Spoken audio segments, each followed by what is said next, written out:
Bismillahirrahmanirrahim. Assalamualaikum warahmatullahi wabarakatuh. Innal hamdalillah nahmaduhu wa nasta'inuhu wa nastaghfiruh wa na'udzu billahi min shururi anfusina wa min sayyiati a'malina. Man yahdihillahu fala mudilla lahu wa man yudlil fala hadiya lahu. Wa asyhadu an la ilaha illallah wahdahu la syarika lahu. وأشهد أن محمدا عبده ورسوله اللهم صل وسلم وبارك على نبينا محمد وعلى آله وأصحابه ومن تبعهم بإحسان إلى يوم الدين أما بعد معاشر المسلمين rahimani wa rahimakumullah. Alhamdulillah kita bisa melanjutkan kembali kajian kita membahas kitab Minhaj Al-Firqatin Najiyah wa Ta'ifatil Mansurah yang disusun oleh Syekh Muhammad bin Jamil Zainu rahimahullahu ta'ala. Melanjutkan pembahasan bagian ke-20 min mazahiri syirk, di antara fenomena kesyirikan, sampai pada yang ke-5. Berkata al-muallif Syekh Muhammad bin Jamil Zainu rahimahullahu ta'ala, khamisan, yang kelima, di antara fenomena kesyirikan adalah at-tawafu haula kuburil anbiya'i wal awliya. Tawaf di sekitar kuburan para nabi dan para wali. Kal Jilani wal Rifa'i wal Badawi wal Husain wa ghairihim, seperti tokoh-tokoh yang telah disebutkan di sini. Wa ghairihim, dan selain mereka. Lianna tawafa ibadatun, karena tawaf itu ibadah. La yajuzu, tidak boleh, illa haulal ka'bati, kecuali mengelilingi Ka'bah. Liqaulihi ta'ala, berdasarkan firman Allah ta'ala, wal yattawafu bil baitil atiq, dan hendaklah mereka tawaf di rumah yang kuno, yaitu Ka'bah al-Musyarrafah. Taib, ma'asyarul muslimin rahimani wa rahimakumullah. Jadi di antara fenomena kesyirikan adalah ketika seseorang tawaf di selain Ka'bah, khususnya di kuburan orang-orang saleh. Karena pasti di sana ada keyakinan tempat tersebut memiliki keutamaan, sehingga mereka tawaf mengelilingi atau mengitari kuburan tersebut. Maka ini diantara fenomena kesyirikan. Kemudian yang keenam, sadisan, as-salatu ilal kubur. Di antara fenomena kesyirikan pula adalah salat menghadap kuburan. Wahya ghairu jaizatin, dan itu tidak diperbolehkan. Liqaulihi sallallahu alaihi wasallam, berdasarkan sabda Rasulullah sallallahu alaihi wasallam, la tajlisu 'alal qubur wa la tusallu ilaiha. Janganlah kalian duduk di atas kuburan dan janganlah kalian salat menghadapnya. Rawahu Muslimun, hadis riwayat Imam Muslim. Ma'asyarul muslimin rahimani wa rahimakumullah. Pembahasan tentang salat di kuburan atau menghadap kuburan ini pembahasan yang cukup panjang, dan sudah pernah kita sampaikan dalam suatu majelis, ya, dan insyaallah mungkin nanti akan kita share ulang ya di grup, masih ada rekamannya, membahas secara tuntas hukum sholat di kuburan, baik itu di masjid yang ada kuburannya atau di kuburan yang ada masjidnya, baik itu menghadap kuburan nempel ataupun tanpa, atau ada penghalang, ya, atau tanpa ada batas. Itu dijelaskan insyaallah secara lengkap. Nah, namun yang perlu kita perhatikan di sini, yang termasuk kesyirikan, perhatikan, yang termasuk kesyirikan adalah apabila sholat itu memang tujuannya yaitu sujud kepada kuburan, ya, sujud kepada kuburan. Jadi jelas-jelas dia melakukan sujud yang itu di hadapannya adalah kuburan. Maka tentu ini adalah kesyirikan yang jelas, karena kita tidak boleh sujud kecuali hanya kepada Allah Subhanahu wa taala. Namun kalau sholat menghadap kuburan, nah ini yang butuh perincian. Ini yang butuh perincian. Ya, sholat di masjid yang berbatasan dengan kuburan, persis di bagian kiblatnya itu kuburan. Tapi beda apa? Beda lokasi. Ini masjid, ini kuburan. Maka secara asal tidak boleh sholat di masjid tersebut, karena tidak ada pembatas sama sekali. Ya, tidak ada pembatas sama sekali. Dalam artian tidak ada tembok pembatas. Ini yang saya maksud, tidak ada pembatas sama sekali. Jadi masjidnya mungkin terbuka, lalu di bagian kiblat itu langsung kuburan. Jadi nggak ada tembok, nggak ada jalan, nggak ada apapun. Ya, maka sholat di masjid ini tidak diperbolehkan. Adapun sholat di masjid yang berbatasan dengan kuburan, tetapi ada pembatasnya, nah ini yang menjadi pembahasan cukup panjang. Sebagian ulama tidak membolehkan, karena tidak ada pembatas yang cukup seperti jalan, sungai atau yang semisalnya.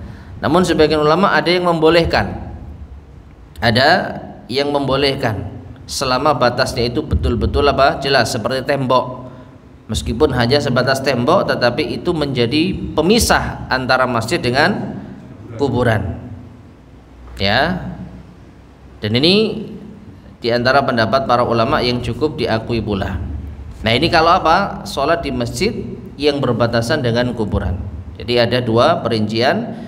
Kalau antara masjid itu tidak ada pembatas sama sekali, maka tidak boleh sholat di sana. Tapi kalau ada pembatasnya, ada sebagian yang membolehkan. Demikian pula kalau ternyata di masjid itu ada kuburannya, di dalam masjid, bukan di samping kanan, di samping kiri, tapi di dalam masjid, maka para ulama juga sepakat tidak boleh sholat di sana. Meskipun apakah masuk di dalam kesyirikan, belum tentu. Ya. Jadi orang sholat di dalam masjid yang ada kuburannya, betul-betul di dalam bangunan ruangan masjid ada kuburannya, maka para ulama sepakat tidak boleh sholat di sana. Tapi apakah sudah pasti kesyirikan? Belum tentu. Bisa termasuk kesyirikan kalau ada orang yang sengaja sholat pas menghadap di kuburan tersebut. Ya, misalnya sana arah barat, ya misalkan sana arah barat, sini masjid ya. Lalu di sini ada kuburan. Nah, orang ada sholat di sana, ada sholat di sini. Nah, kalau ada orang sholat di sini, nah ini jelas-jelas sujud nantinya menghadap ke kuburan, dan itu bisa jelas termasuk kesyirikan. Jadi larangannya atau keharamannya lebih double lagi. Tapi kalau orang sholat di sini saja, di sini ada kuburan, tetap tidak diperbolehkan. Ya, nah jadi perincian bahwa fenomena kesyirikan sholat menghadap kuburan ini sekali lagi bisa kita lihat kembali ke kajian yang sudah pernah kita sampaikan. Insya Allah nanti akan kita share di grup. Taib. Kemudian yang ketujuh, sabian. Di antara fenomena kesyirikan pula adalah syaddur rihal ilal qubur litabarruki biha aw lis-salati indaha. Menempuh perjalanan jauh, yaitu safar, menuju kuburan untuk mengambil berkah atau sholat di sana. Ya, jadi dia sengaja melakukan perjalanan jauh, safar, menuju kuburan tertentu untuk mencari keberkahan atau sholat di sana. La yajuzu, maka ini tidak diperbolehkan. Liqaulihi sallallahu alaihi wasallam, berdasarkan sabda Rasulullah sallallahu alaihi wasallam, la tushaddur rihal illa ila thalathati masajid. Tidak boleh kita melakukan perjalanan jauh dengan tujuan ibadah, dengan tujuan mencari keberkahan, kecuali hanya pada 3 masjid. Al-Masjidil Haram wa Masjidi Hada wal Masjidil Aqsa, muttafaqun alaih. 3 masjid tersebut adalah Masjidil Haram, masjidku ini yaitu Masjid Nabawi, dan Masjidil Aqsa. Nah, orang kalau melakukan perjalanan jauh tujuannya untuk mencari keberkahan, untuk yaitu mendekatkan diri kepada Allah, boleh ke 3 masjid ini. Tapi selain 3 masjid ini tidak diperbolehkan. Ya, mengkhususkan ibadah tertentu ya di masjid saja, kalau itu dijadikan sebagai sebuah kekhususan tidak boleh, apalagi di kuburan. Apalagi di kuburan. Tapi kalau kita menuju tempat tertentu, misalkan masjid dengan tujuan menuntut ilmu, kajian, atau memang kita tidak sengaja singgah di masjid itu untuk sholat, tentu ini tidak mengapa. Tapi kalau mencari keberkahan masjid tertentu, ya kenapa kok sholat di masjid ini, kok nggak di masjid itu? Ini masjidnya barokah misalkan. Nah ini nggak boleh. Ya. Tapi kalau kita sekedar misalkan ya secara bangunan itu suka atau ingin melihat keindahan arsiteknya, lalu kita sengaja sholat di sana bukan dengan tujuan mencari keberkahan, ya semoga tidak mengapa. Kan banyak ya masjid-masjid yang viral-viral itu di mana di Jawa Tengah atau di Jawa Barat yang arsiteknya bagus ya, kemudian juga ramai. Nah ini tujuan kita ke sana ngapain? Kalau sengaja beribadah secara khusus nggak boleh. Ya, kenapa kok sholat di masjid itu? Karena masjid ini masjid yang berkah. Masjid ini masjid yang luar biasa, pahalanya lebih besar daripada sholat di masjid yang lain. Tidak ada keutamaan yang lebih besar dari sholat di masjid-masjid yang ada, kecuali di 3 masjid yang kita sebutkan tadi. Tapi kalau memang pingin penasaran dengan bangunannya, penasaran dengan ramainya, ini unsur duniawi atau unsur akhirat ini kira-kira? Duniawi. Kenapa kok ke sana rame, pingin tahu? Nah, kenapa kok sholat di sana? Ya viral itu misalkan. Ya hanya mendapatkan sebatas takjub saja. Kenapa kok hampir ke sana? Ya pas singgah di sana terus juga pengen tahu. Nah ini nggak ada masalah. Tapi kalau sengaja melakukan perjalanan jauh, bahkan untuk beribadah secara khusus di sana, maka tidak diperbolehkan. Taib. Kemudian ma'asyarul muslimin rahimani wa rahimakumullah, kemudian beliau mengatakan di sini, wa idza aradna adh-dhihaba ilal Madinatil Munawwarah, dan kalau kita ingin untuk pergi ke Madinah yang yaitu diterangi, fanaqulu, maka kita katakan dhahabna li ziyaratil Masjidin Nabawi wassalami ala sahibihi. Perhatikan ya, kalau kita ingin berziarah ke kota Madinah, maka kita niatkan untuk menziarahi Masjid Nabawi sembari mengucapkan salam kepada sahibihi, yaitu penghuninya, dalam hal ini adalah Rasulullah sallallahu alaihi wasallam. Nah, ini boleh. Jadi yang utama kita niatkan sholat di Masjid Nabawi. Kalau ada kesempatan, lalu kita bisa ada waktu dan kesempatan untuk mengunjungi kuburannya Rasulullah sallallahu alaihi wasallam, boleh kita mengucapkan salam kepada beliau, kepada Abu Bakar dan kepada Umar bin Khattab radhiyallahu taala anhuma. Tapi niat utama salat di mana? Masjid Nabawi. Adapun berziarah ke kuburan beliau itu hanya sekedar ngikut saja, tidak menjadi tujuan utama. Itu hanya sekedar ngikut saja. Ya, artinya kalau dapat kesempatan ya alhamdulillah, kalau tidak ya tidak ada masalah. Ya, tidak ada masalah. Dan kalau kita mau ziarah juga sekalian bisa geser sedikit ke pemakaman Baqi. Nah, di sana kita bisa mendoakan para sahabat radhiyallahu taala anhum. Nah, ini ya. Tapi tetap tujuan utama kita datang ke Masjid Nabawi adalah untuk beribadah. Adapun ziarah ke kuburan Rasulullah itu hanya sekedar ngikut saja. Taib. Kemudian yang ke-8, thaminan al-hukmu bi ghairi ma anzalallah. Di antara fenomena kesyirikan pula adalah berhukum dengan selain apa yang Allah turunkan. Kal hukmi bil qawaninil wad'iyyatil mukhalifati lil Qur'anil Karim. Seperti berhukum dengan undang-undang yang dibuat yang menyelisihi Al-Qur'anul Karim was sunnatis sahihati, dan juga menyelisihi sunnah yang sahihah. Idza taqada bijawazil amali bitilkal qawanin, apabila meyakini bolehnya beramal dengan undang-undang tersebut.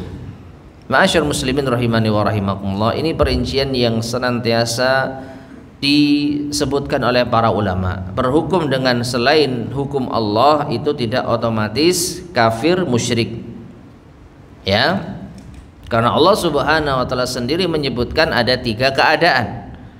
Wa man lam yahkum bima anzalallahu faulaika humul kafirun. Wa man lam yahkum bima anzalallahu faulaika humudz zalimun. Wa man lam yahkum bima anzalallahu faulaika humul fasiqun. Barang siapa yang berhukum dengan selain hukum Allah, maka dia orang kafir, atau maka dia orang zalim, atau maka dia orang fasik. Jadi apakah seluruh orang yang berhukum dengan hukum Allah itu kafir? Jawabannya tidak. Ada kalanya kafir, ada kalanya zalim, ada kalanya fasik. Yang kafir bagaimana? Yang kafir itu kalau dia meyakini bolehnya berhukum dengan hukum selain hukum Allah, meyakini bahwa selain hukum Allah itu baik, ya, maka inilah yang terjatuh di dalam kekufuran. Demikian pula wa mithluha al-fatawa allati tasduru an ba'dil masyayikh. Di antara bentuk berhukum dengan selain hukum Allah adalah fatwa-fatwa yang muncul dari sebagian masyayikh.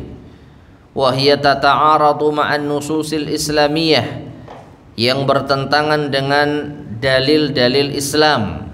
Katahlilir riba muta'ammidan ghairi muta'awwilin, seperti menghalalkan riba secara sengaja, bukan karena takwil.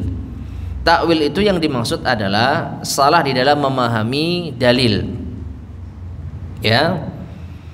Jadi ada ulama yang menghalalkan riba karena kurang di dalam memahami dalil, atau ada sebagian dalil yang belum sampai kepada mereka, sehingga mereka menghalalkan riba karena takwil, bukan karena sengaja menabrak dalil, ya. Adapun fatwa ulama yang memang sengaja menabrak dalil, dalam artian dia sudah mengetahui dalilnya dan dia betul-betul faham tentang makna di dalam dalil tersebut, tapi dia sengaja menabraknya, entah mungkin karena merasa tidak relevan kah, atau mungkin merasa tidak sesuai kah dengan kondisi zaman, maka ini masuk di dalam berhukum dengan selain hukum Allah.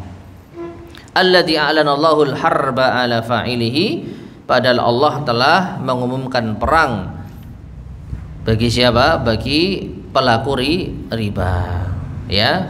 Nah, jadi hukum atau berhukum dengan selain hukum Allah itu ada kalanya bagi para penegak hukum, dalam artian orang-orang yang mereka berhukum dengan undang-undang selain hukum Allah secara sengaja dan dengan ridha dan membenarkan hal tersebut, itu yang terjatuh pada kekufuran.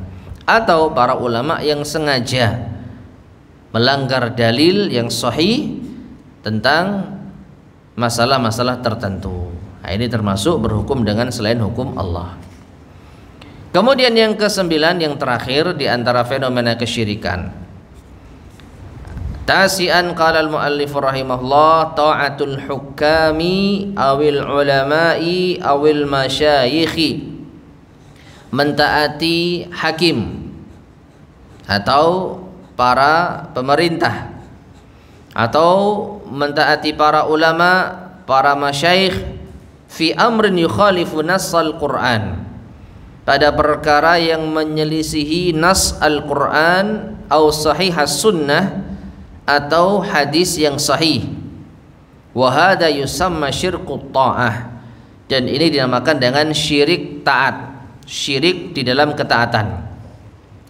Idza taqadal muti'u jawaza ta'atihim fil ma'siyah, apabila orang yang mentaati tersebut meyakini bolehnya mentaati mereka di dalam maksiat. Ma'asyiral muslimin rahimani wa rahimakumullah, perhatikan di sini perbedaan antara fenomena ke-8 dan ke-9. Yang ke-8 itu terjadi pada penegak hukum atau ulama, terjadi pada orang-orang yang memiliki wewenang di dalam memutuskan hukum dan ulama yang berfatwa.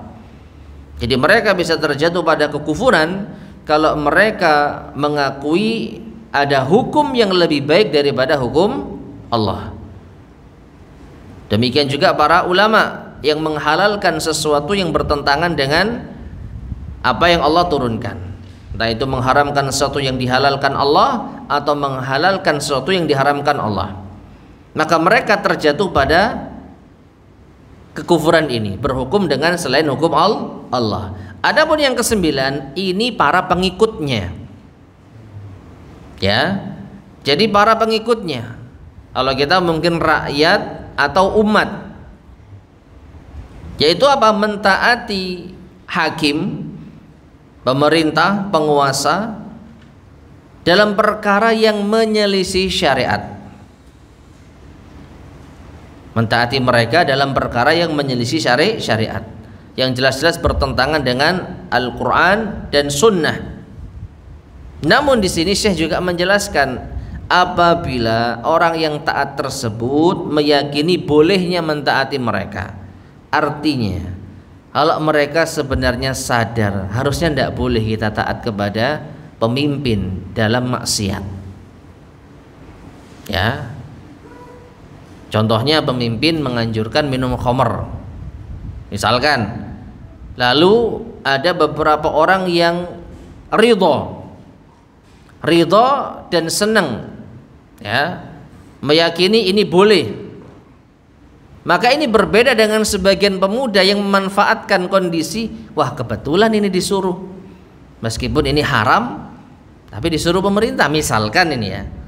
Maka berbeda antara hukum dari orang yang ridho, dia menganggap boleh kita mentaati pemerintah meskipun dalam maksiat, dengan apa? Sebagian orang yang sebenarnya merasa dan mengakui tidak boleh ini, tetapi karena hawa nafsu. Bisa dibedakan, ya. Jadi orang yang mengikuti arahan pemerintah dalam menghalalkan sesuatu yang haram atau sebaliknya dengan ridho, suka, dan sama sekali tidak ada perasaan yaitu benci, bahkan merasa ini hal yang dibolehkan, maka ini yang terjatuh pada kekufuran. Ya, demikian pula para ulama, para masyayikh, yang ketika mereka itu memerintahkan suatu perkara yang itu sebenarnya tidak boleh secara agama, tetapi mereka sengaja ya mentaati tokoh-tokoh tersebut dan mereka merasa ini hal yang diperbolehkan, maka mereka juga sama. Makanya tadi saya sampaikan ini bisa terjadi pada rakyat dan umat. Rakyat kaitannya dengan apa?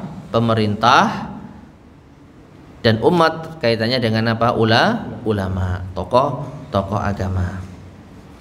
Liqaulihi sallallahu alaihi wasallam, dalil tidak dibolehkannya hal ini berdasarkan sabda Rasulullah sallallahu alaihi wasallam, la ta'ata li makhluqin fi ma'siyatil khaliq. Tidak ada ketaatan terhadap makhluk dalam kemaksiatan terhadap Khaliq, sang pencipta, yaitu Allah Subhanahu wa taala. Wa qaulihi ta'ala, dan juga berdasarkan firman Allah taala, ittakhadhu ahbarahum wa ruhbanahum arbabam min dunillah wal masih ibn Maryam. Mereka telah menjadikan rahib-rahib mereka dan tokoh-tokoh agama mereka sebagai tuhan-tuhan selain Allah, dan juga Al-Masih bin Maryam. Dan tidaklah wa ma umiru, tidaklah mereka diperintah illa liya'budu ilaha wahida, melainkan hanya mereka tidak diperintah melainkan untuk beribadah hanya kepada satu ilah saja, satu Tuhan saja. La ilaha illahu subhanahu amma yusyrikun. Tidak ada ilah yang berhak disembah kecuali Allah, Maha suci Allah atas apa yang mereka sekutukan. Waqad fassara Hudzaifah, dan Hudzaifah ibnul Yaman telah mentafsirkan al-ibadah di dalam ayat ini, ya, bitta'ah, dengan ketaatan. Fima ahalla lahum ulama'ul yahud wa harramu, mentaati apa yang dihalalkan oleh ulama-ulama Yahudi dan apa yang telah mereka haramkan.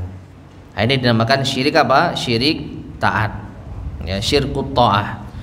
Jadi termasuk kesyirikan apabila kita mentaati ulama, tokoh agama yang jelas-jelas bertentangan dengan dalil, baik itu Al-Quran maupun hadis yang sahih, dan meyakini hal itu diperbolehkan. Sekali lagi ini catatan yang penting, karena kalau sekedar mentaati karena hawa nafsu, meskipun dia sadar sebenarnya nggak boleh ini. Sebenarnya nggak boleh saya mengikuti arahan ulama fulan, syekh fulan, ustadz fulan, tapi karena mungkin ada urusan dunia, atau karena sungkan, atau karena menghormati, tapi jelas-jelas dia memahami ini nggak boleh, ini salah ulama ini. Tapi gimana? Saya muridnya misalkan. Tapi gimana? Saya asistennya, saya ajudannya, saya pengawalnya. Jadi mereka mentaati ulama yang keliru ini bukan karena meyakini bolehnya mentaati mereka di dalam sesuatu yang menyelisihi dalil, ya. Jadi ini hal yang perlu betul-betul untuk kita perhatikan. Beda sekali lagi antara mentaati karena merasa boleh kita mentaati dalam maksiat dengan sekedar apa, bukan sekedar, ya, ini hal yang besar, tetapi tidak sebesar yang meyakini bolehnya tadi, ya, karena terpaksa atau karena ada unsur dunia atau karena ada hawa nafsu yang ingin dikejar, maka dosa besar tetapi tidak sampai pada kekufuran atau kesyirikan. Wallahu a'lam bishawab. Taib, kita masuk pada bagian yang ke-21. Berkata al-mu'allif rahimahullah, al-masyahidu wal mazarat.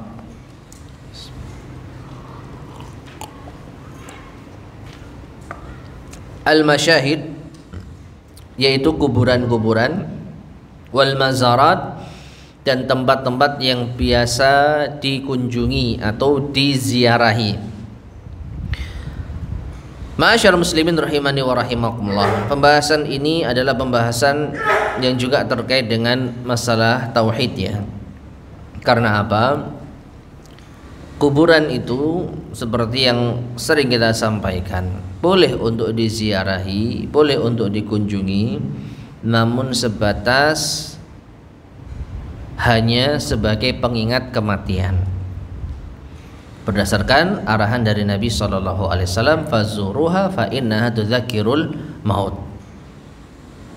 Ziarahilah kuburan karena itu bisa mengingat kematian. Atau karena kita mengantar saudara kita muslim yang telah meninggal dunia, silahkan. Tapi lebih dari itu, maka ini hal yang membahayakan tauhid. Seperti apa? Sengaja ke kuburan untuk melakukan ibadah, zikir, sholat, baca Quran. Kita tidak mengatakan itu syirik, tetapi ini bisa mempengaruhi tauhid seseorang, ya, bisa mempengaruhi iman seseorang. Karena siapa yang bisa menjamin awalnya niat beribadah di kuburan karena mencari ketenangan, kekhusyuan, sekaligus ingat mati, makanya baca Quran di sana nangis-nangis misalkan. Tapi lama kelamaan karena dia merasa tempat ini tempat yang luar biasa, lalu dia menjadikan ini adalah tempat yang diberkahi misalnya.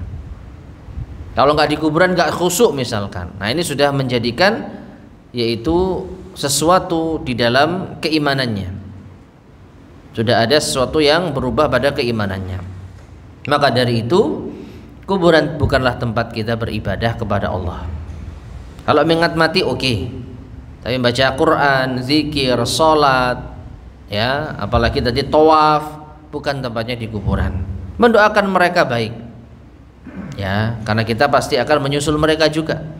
Tetapi menjadikan kuburan sebagai tempat yang kita kunjungi untuk beribadah kepada Allah, maka ini hal yang keliru.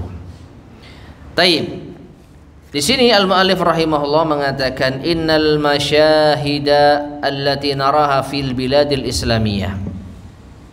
Sesungguhnya kuburan-kuburan yang kita saksikan di negara-negara Islam, kabiladis Syam seperti di negeri Syam, wal Iraq di Irak, wa Misr dan Mesir, wa ghairiha minal bilad dan selainnya dari negeri-negeri Islam, la tuwafiqu ta'alimal Islam, maka ini tidak sesuai dengan simbol Islam. Ya. Jadi justru gambaran Islam di saat ini itu lebih terwakili di kuburan. Jadi seakan-akan masjid itu masih kalah pamor dibandingkan dengan kuburan. Masjid yang mendatangi untuk sholat berjamaah berapa? Tapi kalau ada acara besar di kuburan ramai. Betul tidak? Ya. Padahal simbol Islam itu tidak terwakili di kuburan, karena kuburan itu tempat ya memakamkan jenazah manusia, bukan tempat yang menjadi simbol Islam. Simbol Islam itu di masjid, di tanah lapang ketika mengerjakan sholat id. Nah itu syiar-syiar Allah Subhanahu wa taala. Makanya di sini beliau mengatakan kuburan itu tidaklah sesuai dengan simbol-simbol Islam. Faqad nahar Rasul sallallahu alaihi wasallam 'anil bina'i 'alal qubur. Dan sungguh Rasulullah sallallahu alaihi wasallam telah melarang membangun di atas kuburan. Wa fil hadis sahih, di dalam hadis yang sahih, naha Rasulullah sallallahu alaihi wasallam an yujassasal qabru. Nabi atau Rasulullah sallallahu alaihi wasallam melarang an yujassasa al qabru. Kuburan itu di tembok atau dibangun dengan kapur atau bata atau yang semisal dengannya. Wa an yuqada 'alaiha, dilarang juga untuk diduduki. Wa an yubna 'alaihi, dan dilarang untuk membangun sesuatu di atasnya. Rawahu Muslimun, hadis riwayat Imam Muslim. Nah, perhatikan ma'asyar muslimin rahimani wa rahimakumullah. Larangan ini jelas. Dilarang untuk apa? Membangun sesuatu di atas kuburan, baik itu dengan kapur atau bata atau semen atau bangunan apapun itu, tanpa bata, tanpa semen, tanpa kapur. Misalkan apa?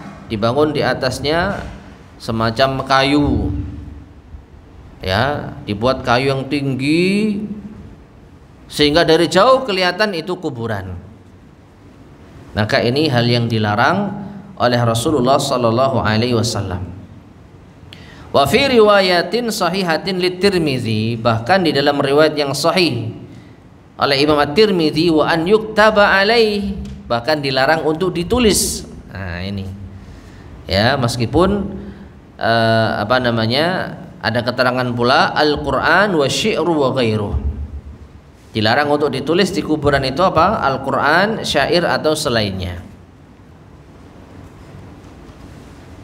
Nah, hadis ini menunjukkan ma'asyarul muslimin rahimani wa rahimakumullah, kuburan bukan tempat untuk kita sekali lagi mengingat Allah Subhanahu wa taala di dalam ibadah. Ya, bukan tempat untuk kita mendekat kepada Allah Subhanahu wa taala. Makanya Nabi SAW justru memerintahkan kita untuk jangan menjadikan rumah kita seperti apa? Kuburan. La taj'alu buyutakum kubura, jangan kalian jadikan rumah kalian seperti kuburan, diam atau hening, sepi. Karena memang kuburan itu tempat yang sepi, bukan tempat untuk disemarakkan, bukan tempat untuk kita gaungkan, ya. Tapi kalau kita mau ibadah, ya di masjid, atau memperbanyak ibadah-ibadah sunnah di rumah dengan bacaan Quran, zikir dan selainnya. Nah, kemudian poin yang pertama beliau mengatakan di sini, inna hadhil mazarat, sesungguhnya tempat-tempat yang diziarahi, aktsaruha ghairu sahih, kebanyakannya itu tidak sahih, tidak benar. Apa artinya? Misalkan di sini disebutkan wal Husain ibnu Ali radhiyallahu anhuma, Husain bin Ali bin Abi Thalib radhiyallahu anhuma ustusyhida fil Iraq.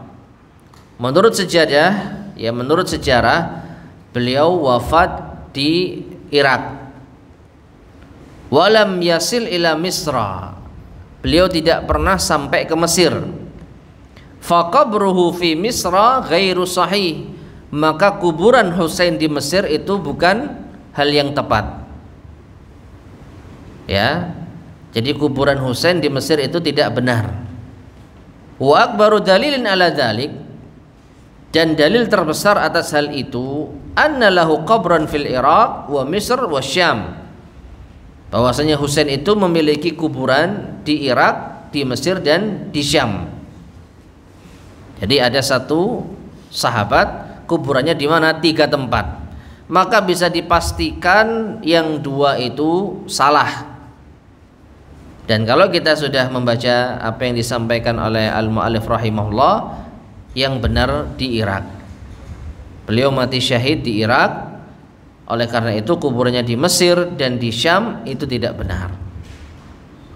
Wa dalilun akhar, dan dalil yang lain, wa huwa anna sahabata, bahwasanya para sahabat la yadfanuna al-mauta fil masjid, mereka tidak pernah menguburkan jenazah di dalam masjid.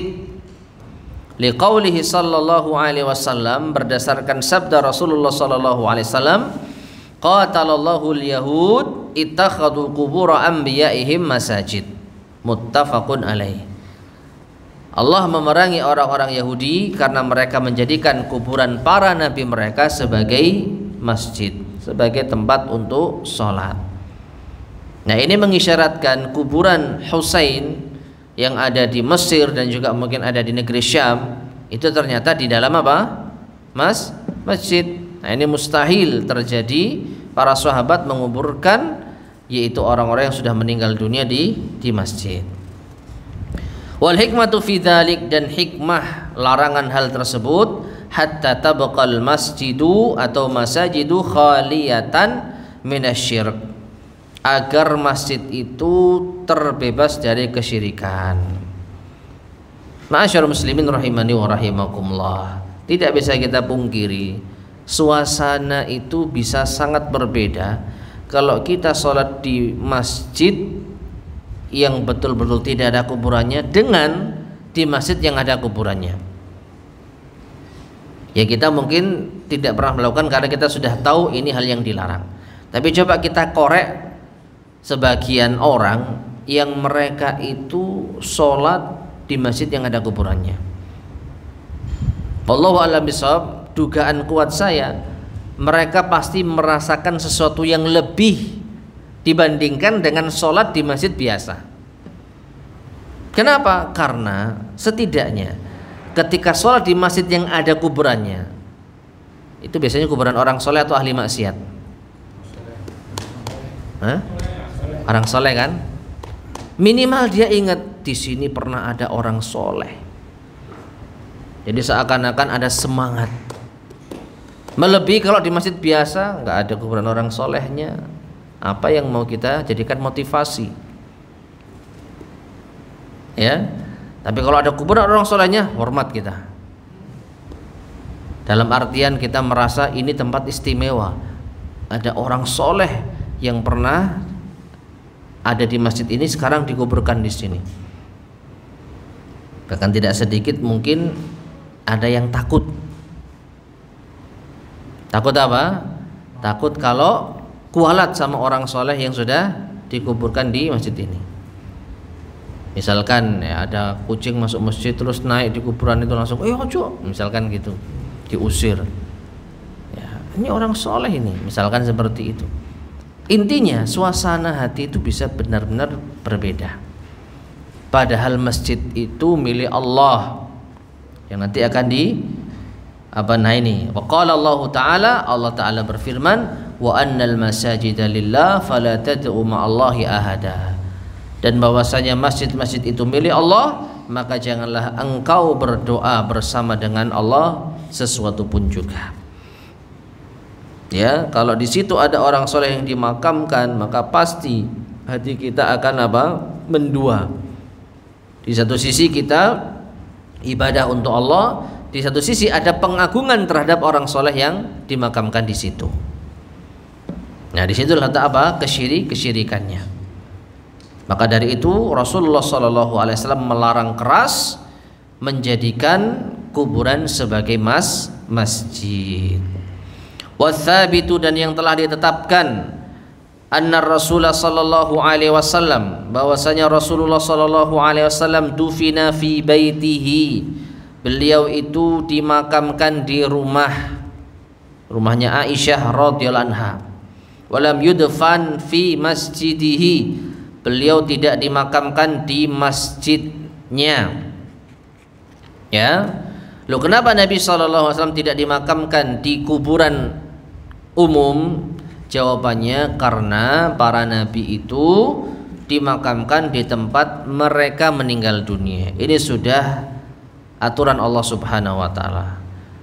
Jadi kalau kaum muslimin secara umum, maka mereka dikuburkan di pemakaman kaum muslimin. Tapi untuk para nabi dan rasul, mereka memiliki hukum khusus. Mereka wajib dimakamkan di mana mereka meninggal dunia.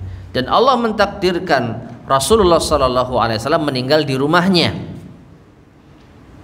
Dan kebetulan rumah beliau berdampingan dengan Masjid Nabawi. Nah, kemudian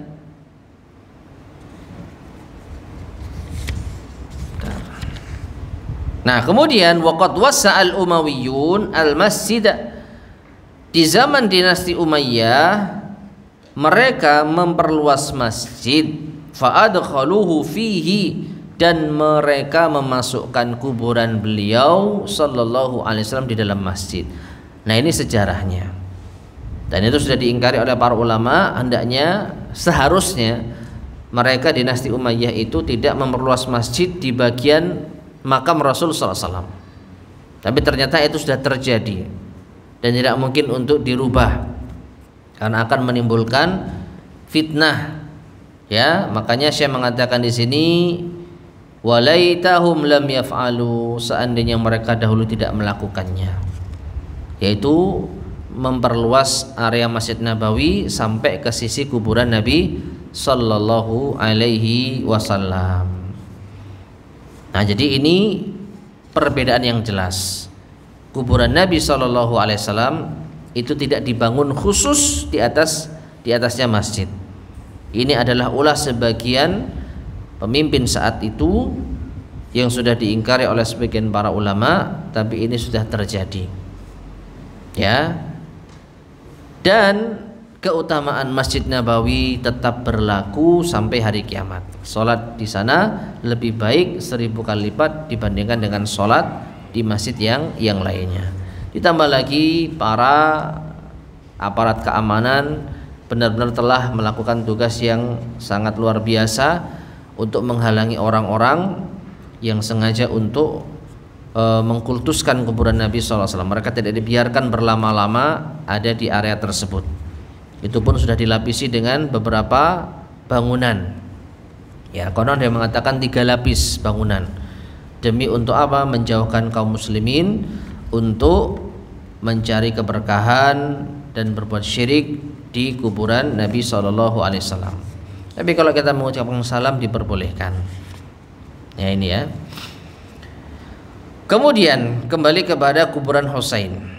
Wa qabrul Husainil ana, dan kuburan Al-Husain sekarang yatufu ba'dun nasi haulahu, Sebagian manusia ada yang tawaf di sekelilingnya. Wa yatlubuna hajatahum, mereka meminta hajat, kebutuhan mereka. Allati la tutlabu illa minallah, atau allati la tutlabu illa minallah, padahal kebutuhan itu tidaklah diminta kecuali dari Allah. Kasyifail marda, seperti menyembuhkan penyakit. Nah, mereka datang ke sana, ya. Jadi sakit gak sembuh-sembuh, sudah berobat ke sana kemari, akhirnya jurus pamungkas datang ke kuburan. Wa tafrijil kurubat, kemudian juga apa? Menghilangkan berbagai macam masalah, kesempitan. Ya, nyari kerja nggak dapat, akhirnya jurus pamungkas ke kuburan. Nah, ini ya. Wa dinuna, padahal agama kita ya'murunana, memerintahkan kita an natlubaha minallahi wahdah, untuk meminta kepada Allah semata. Wa an la natufa illa haulal Ka'bah, kita tidak boleh tawaf kecuali di sekeliling Ka'bah. Qala ta'ala, Allah Ta'ala berfirman, wal yattawafu bil baitil atiq, dan hendaklah mereka tawaf di Baitillah al-Atiq. Ya. Ini tadi sudah kita sampaikan ya. Jadi di antara praktek tawaf di kuburan itu, kata beliau rahimahullah, adalah di kuburannya Al-Hasan atau Al-Husain. Taib. Kemudian poin yang kedua, inna mashhadas sayyidati Zainab, sesungguhnya kuburannya Sayyidah Zainab, ya, binti Ali, putrinya Ali bin Abi Thalib, ghairu sahih, itu tidak benar. Li'annaha lam tamut fi Misra, karena beliau tidak meninggal di Mesir, wala fi Syam, dan juga tidak di negeri Syam. Wad dalilu ala dzalik, dan dalil atas hal ini, wujudu masyhadin laha fi kullin minha, kuburan beliau yaitu Sayyidah Zainab binti Ali bin Abi Thalib itu ada di Mesir dan ada di Syam. Nah, perhatikan masyaallah muslimin rahimani wa rahimakumullah, kalau ada seseorang memiliki dua kuburan, bisa dipastikan salah satunya atau bahkan mungkin keduanya itu tidak benar. Ada kemungkinan salah satu setidaknya atau bahkan dua-duanya tidak benar. Nah, maka apa yang mau mereka? Jadi mereka melakukan upaya untuk mengkultuskan orang yang sudah meninggal, tetapi ternyata tidak ada jenazah di kuburan tersebut. Tujuannya apa berarti? Apakah mereka hendak menipu umat? Ya, supaya umat itu mendatangi tempat tersebut, dibuatlah kuburan. Kuburan siapa? Kuburan orang saleh. Padahal orang saleh itu tidak pernah datang ke sana. Nah, ini juga peringatan. Jadi terlepas dari mendatangi kuburan untuk mencari keberkahan, untuk beribadah kepada Allah, itu tidak boleh. Ditambah lagi di tempat itu ternyata tidak ada jenazahnya. Nah, ini ya. Rabi'an kemudian salisan yang ketiga,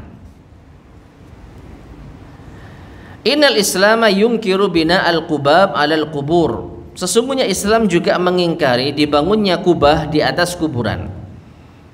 Wa ja'alaha fil masajid, dan menjadikannya seperti di masjid. Walau kanat sahihatan, meskipun yaitu benar. Kaqabril Husain fil Iraq, seperti kuburan Husain di Irak. Artinya meskipun itu betul ada jenazahnya Husain bin Ali bin Abi Thalib, tetapi tetap tidak dibenarkan untuk membangun sesuatu di atasnya, apalagi dibangun kubah. Wa Abdul Qadir Al-Jilani fi Baghdad, demikian pula Abdul Qadir Al-Jilani fi Baghdad, di Baghdad, sama di Irak. Wal Imam Syafi'i fi Misr, juga Imam Syafi'i di Mesir. wa ghairihim dan selain mereka, linnahyil 'amil waridil mutaqaddim, berdasarkan larangan yang umum yang telah yaitu terdapat sebelumnya. Artinya secara teori Islam melarang hal tersebut, tapi kalau ternyata ada sebagian kaum muslimin yang melakukannya, bukan berarti itu menjadi boleh. Loh, ini sudah ada kuburannya, sudah ada kubahnya, ya ini sudah apa?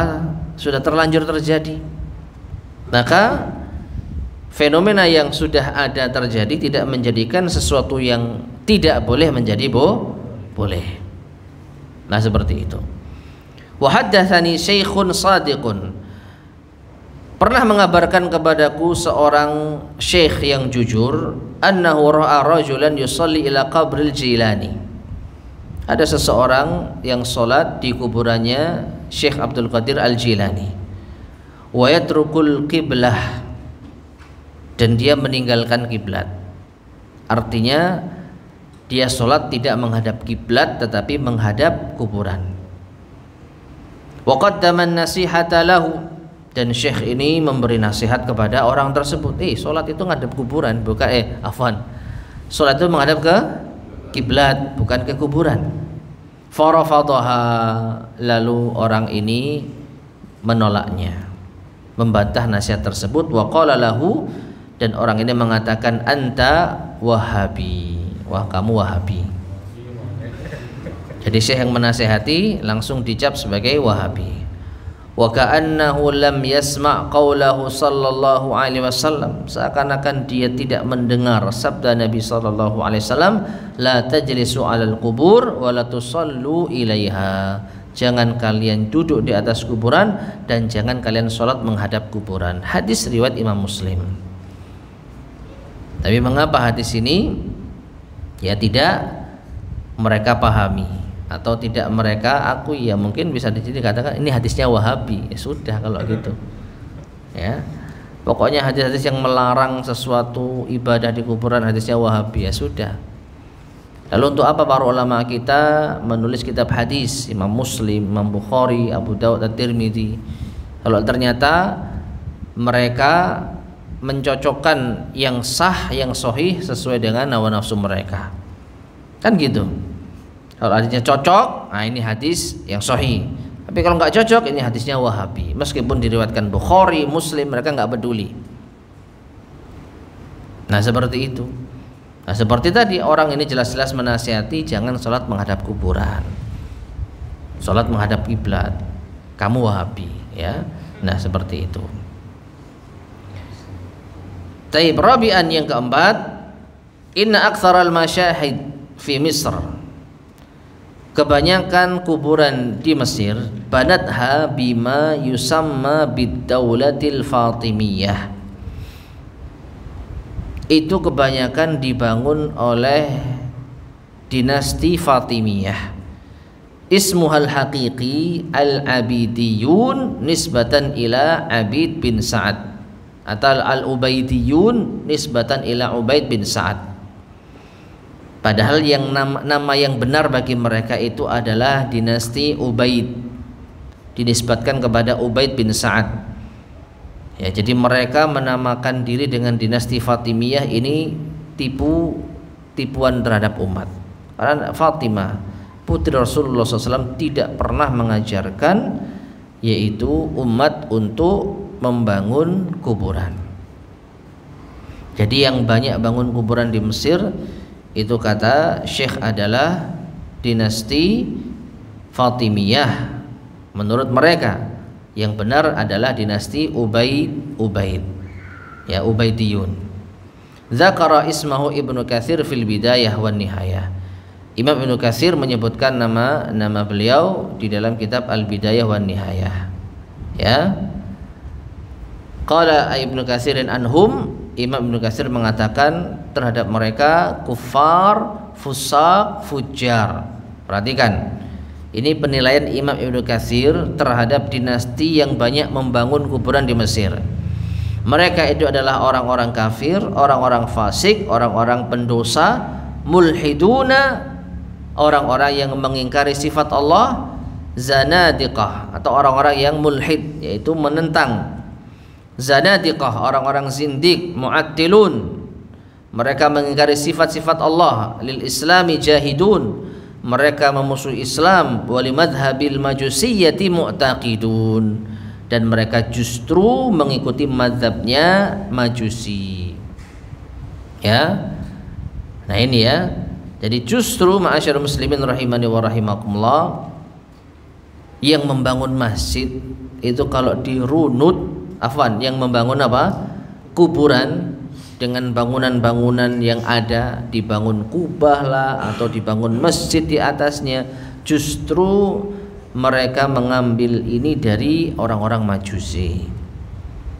Maka dari itu benarlah yang dikatakan oleh al-muallif rahimahullah di awal, bahwasanya kuburan menjadi simbol Islam itu tidak pernah terjadi.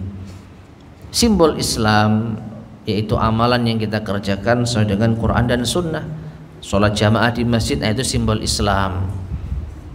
Wanita muslimah menutup aurat, itu simbol Islam. Berhari raya di tanah lapang, itu simbol Islam. Menyembelih untuk Allah di saat Idul Adha, itu simbol Islam. Haji itu simbol Islam, hanya di Mekah. Tawaf, sa'i, simbol Islam. Ya, tetapi kuburan tidak pernah menjadi simbol Islam, bahkan tidak sesuai dengan simbol-simbol Islam. Wallahu taala alam shawab. Taib ma'asyar muslimin rahimani wa rahimakumullah, kita cukupkan sekian kajian kita di malam hari ini. Insyaallah akan kita lanjutkan pada kesempatan berikutnya biidnillahi subhanahu wa ta'ala. Sebelum kita akhiri, barangkali ada yang disampaikan, tafadhol, silahkan. Ya.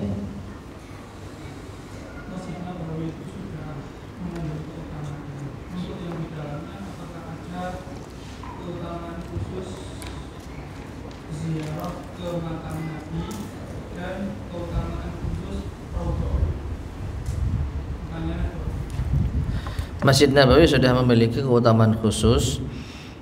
Lalu adakah keutamaan khusus ziarah ke makam Rasulullah dan ziarah ke Raudhah? Kalau keutamaan khusus menziarahi, mengunjungi, wallahu a'lam bishawab, setahu saya tidak ada. Artinya kalaupun kita tidak mengunjungi, maka ini tidak menjadi masalah, tidak mengurangi yaitu pahala kita ketika sholat di Masjid Nabawi. Tapi kalau mau mengunjungi boleh. Ya, demikian pula dengan Raudhah. Terlebih Raudhah, karena kalau Raudhah itu ada hadisnya secara khusus, inna baina hijri wa mimbari raudhatun min riyadil jannah. Antara rumahku dengan mimbarku ada taman-taman surga. Nah, di antara pentafsiran para ulama, maksud taman surga adalah ibadah di sana di antara sebab seseorang masuk ke dalam surga. Makanya sebagian kaum muslimin antusias untuk bisa beribadah di Raudhah dengan alasan seperti itu. Ya. Jadi apakah ada keutamaannya? Iya. Meskipun di dalam hadis itu hanya disebutkan antara rumahku dengan masjidku ada taman surga.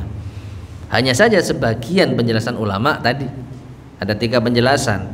Salah satunya tadi, ibadah di sini bisa mengantarkan ke surga. Itu pun juga kalau kita perhatikan ya karena sebab apa? Sebabnya di Raudhah itu tempatnya tenang. Apalagi di zaman sekarang ya, dijaga, nggak bisa orang sembarangan masuk. Jadi ya lebih tenang, nggak ada hiruk pikuk, nggak ada rame-rame, nggak ada desak-desakan. Tambah lagi itu bagian Masjid Nabawi yang betul-betul lama gitu kan. Nah, ada lagi yang berpendapat tempat itu nanti akan dipindah ke surga. Jadi Raudhah yang sekarang nanti akan dipindah menuju taman surga yang ada di surga dan yang lainnya. Wallahu a'lam bishawab. Ada lagi yang sampaikan? Oke. Saya punya teman Ustaz, dia itu di pendidikan perusahaan. Akhirnya dia kaki Ustaz, dia ambil tanah kuburan, terus ditanam di depan kantor perusahaan. Tapi benar-benar perusahaannya itu bangkrut Ustaz. Yang jadi pertanyaan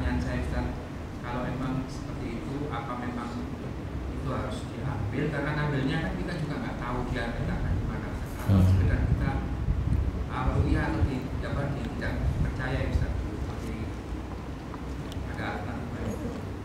Yang jelas bukan karena tanah kuburan itu yang menjadikan usahanya bangkrut. Ya, bukan karena tanah kuburan itu menjadikan usahanya bangkrut. Itu ujian dari Allah Subhanahu wa taala. Maka yang perlu dia perhatikan, pemilik perusahaan ini harus memperbaiki hubungannya dengan Allah. Kalau dia nggak tahu di mana ditanam, ya sudah, abaikan saja. Wong itu cuma tanah. Cuman tanah itu mungkin sudah diisi sihir, bantuan jin. Ya sudah, minta sama Allah, Tuhannya para jin. Ya, jangan kita manggil jin untuk melawan jin, justru menambah kesesatan kita. Wallahu a'lam bishawab. Masih bisa? Oke, silakan. Saya waktu pernah umroh di Tanah suci. Madinah. Oke. Kan kita itu hanya ingat kepada Allah, kepada Allah. Dikri. Tapi ada sebagian orang artinya itu, maaf dengan kita para orang Muslim kan Ka'bah mungkin. Ada orang yang sampai dakong di Ka'bah itu berjam-jam menyimak Ka'bah berjam-jam itu diperbolehkan atau masih syirik itu mungkin? Baik.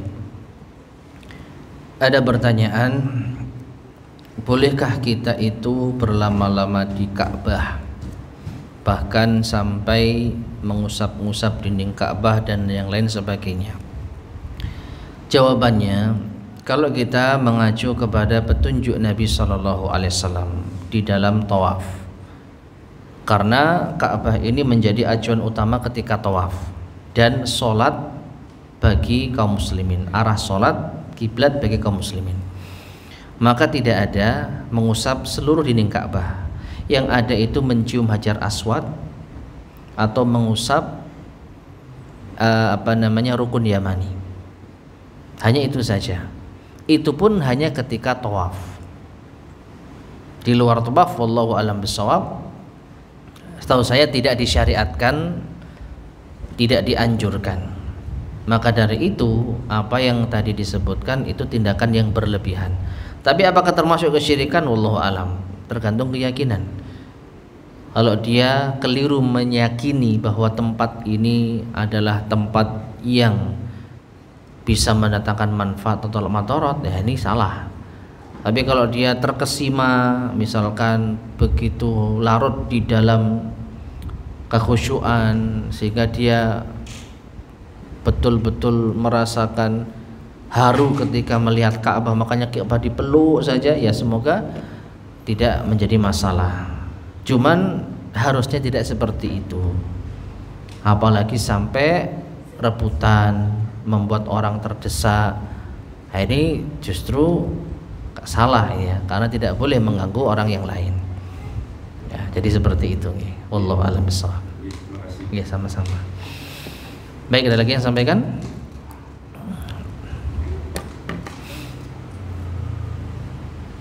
Baik, jika tidak ada, kita cukupkan sekian. Mudah-mudahan bermanfaat. Kurang lebihnya saya mohon maaf. Kita akhiri. Subhanakallahumma bihamdika, asyhadu an la ilaha illa anta, astaghfiruka wa atubu ilaik. Walhamdulillahirabbil alamin. Assalamualaikum warahmatullahi wabarakatuh. Waalaikumsalam.